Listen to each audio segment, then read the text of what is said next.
യോർദാൻ നദിയിൽ ദൈവസുതൻ മാമോദീസ മുങ്ങുമ്പോൾ വിണ്ണിൻ വാതിൽ തുറക്കുന്നു.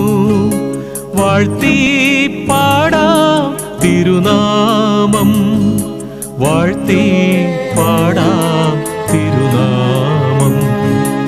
യോർദാൻ നദിയിൽ ദൈവസുതൻ മാമോദീസ മുങ്ങുമ്പോൾ വിണ്ണിൻ വാതിൽ തുറക്കുന്നു.